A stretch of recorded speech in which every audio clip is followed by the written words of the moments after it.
You know, my grandmother used to say, when Christmas is coming, you can smell it in the air. And you know that week before Christmas, days leading up to the Christmas and Christmas Eve night, that's when the holidays really come alive. And there are things that spark everybody's holidays differently. So some of these things I've put together here are some of my favorite things. So I am going to do for you today what I do more than likely on Boxing Day. Like Boxing morning, yeah, I put together what I call my Boxing Day platter. It's really simple, just some of my favorite things I put together on a platter, rest it on the table, and I can sit with a cup of coffee and just kind of pick all the little things I want to pick off of the platter. I'm going to put together that platter for my very special guest in studio. Let me start by putting together the platter, and then I will tell you who I have with me. So I have some lettuce. And the lettuce really is because I need some greens in my life. And I can just probably just adds nice color as well to my platter. And then in the middle, I have some chow chow. And I have a little bit of either mayonnaise or garlic sauce, whichever one you kind of like. But I kind of like to always have either garlic or mayonnaise. Then I go for my meat. So I must have ham because it's, let's just say it's Boxing Day. Work with me. It's boxing morning. And of course, all the ham I finished yet. So you have some slices of ham, you have some turkey. So slices of turkey, very important. So you'd have probably had turkey for lunch. I love a turkey sandwich. Turkey and ham sandwich is like heaven for me. And then I can start building wrong. I need some cheese. So I have some pepper jack cheese here that I kind of always love to go well with my sandwiches when I'm doing it, because the pepper jack cheese kind of gives it a nice little bite. Gotta get some fruit in. Apples and grapes is a must. So I can probably just kind of get some apples there and some grapes. So this is like a complete breakfast. Fruit, ham, turkey, everything there.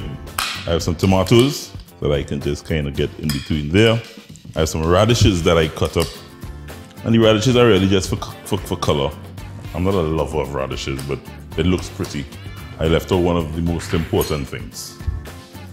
I want to put at least a pastel or two on my plate. So what I'll do is that I'll just give it a nice little slice like that, and rest one on this side and one on this side. This is kind of what Boxing Day breakfast looks like for me. You put everything on the plate, on the platter, and you serve it up. When you go to the table, you're not missing anything. You have everything that your heart desires. I have served it up with some bread. I mean, if you want to make a sandwich here, you can. If you want to just pick, you can. You have chow chow. You have everything that your heart desires on a Christmas morning. So I'm not eating here alone, because today we have the we're very privileged to have a gentleman that has served this country this year in a way that we cannot thank him enough. I fortunately knew him when he was about this high, and I was probably about this high. And then we kind of grew, and then he kind of grew past me. He's about 6 foot tall. He's our very treasured Dr. Avery Hinds. Ladies and gentlemen, please welcome Dr. Hinds. How are you doing? I'm good. I had to make sure everybody was masked, be socially distant. We have all the protocols. All protocols observed. All protocols observed. Have a seat, Thank you very much. So calling you Dr. Hinds when all our young life, I would have been roughing you up as little Avery. Yeah, that's when you were bigger than me. Yeah, Now you're not. No, I'm not. Welcome. Thank you. Let me have a seat. Inviting me. I first want you to, do you eat everything on this, what I'm seeing there? Yes. You eat everything? I do, so I'm assuming this is mine, so where's yours? This is yours. So you dig in, and I'll dig in after you. You dig in. I want to see if you're a man of my own heart after my own I heart. suspect that I may well be.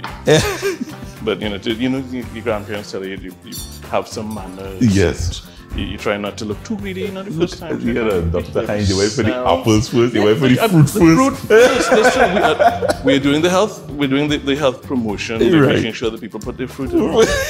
Very important. Fruit. Fair enough. I'm going to add to this one. Grapes. More fruit first. Yeah. Don't worry. The rest of it's coming. No, I like your combinations. I like your colors. I like this color. My daughter likes pink in particular. So right. And you're a ham guy? I am. You're a ham guy? I am. Right. Ham and chow-chow. So I'll get back to the chow-chow in a sec. And then I see what you've done is you've buried the lettuce. So I can't get to it.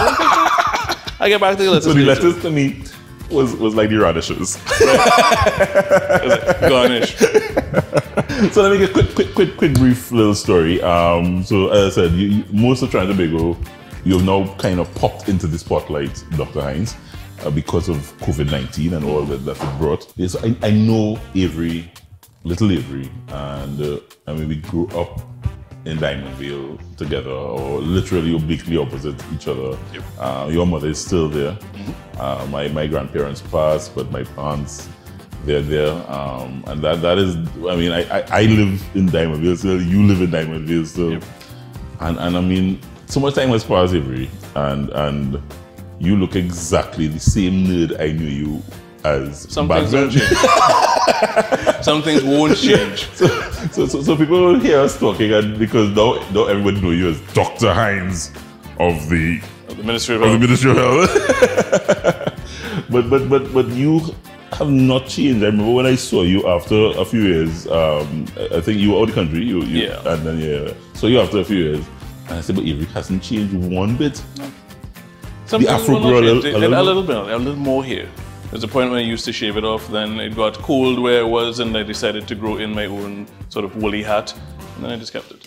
Yeah. So just take me back then to when you realize, hey, my job now has literally just spiraled into a different realm altogether. Well, interestingly, when the pandemic was starting off, this is late 2019 into early 2020, I had not actually resumed working with the Ministry of Health. I was working with the Caribbean Public Health Agency.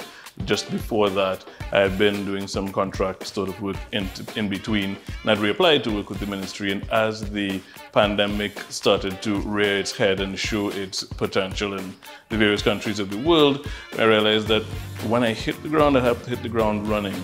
And so said, so done. We saw the ministry sort of take off with the changes they made to travel, border closures, the whole stopping people from coming from different countries. That was still before I was in. And then that it accelerated when more countries became affected, and the data collection, all that stuff, the stuff that you knew would have to do, that it accelerated as anticipated. The frequent public appearances was the new thing, because we had done something similar, but not to the same extent, for pandemic flu back in 2009. I'm not sure many people remember that, because that was also a pandemic. But the level of concern was a little different, because you saw it playing itself out in a different way. So this is really uncharted territory for the entire world. And the ability to step up to the plate as a ministry was one that I was happy to be a part of. Yeah, I mean, I don't want to turn this into a briefing, a news briefing, because you've had enough of that. I did one of those recently. Yeah. But now at this stage, we're heading into Christmas. I mean, the Christmas holidays here with us, right. And going into Christmas, into the New Year. What's the anticipation? What's the projection? I know we have done reasonably well in terms of cases and deaths and so on. We've controlled. I think you're all reasonably happy. Reasonably, but we need to make sure that we don't get what you call complacent. Right. So, as we approach the season where we want to go visit and do the things that we normally do, we really do need to hold that line, hold the fort. Remember that we can't do that moving around to the same extent, because if we do, then we'll see a change in the trajectory. You'll start to see more cases because people are just interacting more. So we sort of have to resist the temptation to do the physical interaction. We have to make more use of the things that we can do remotely.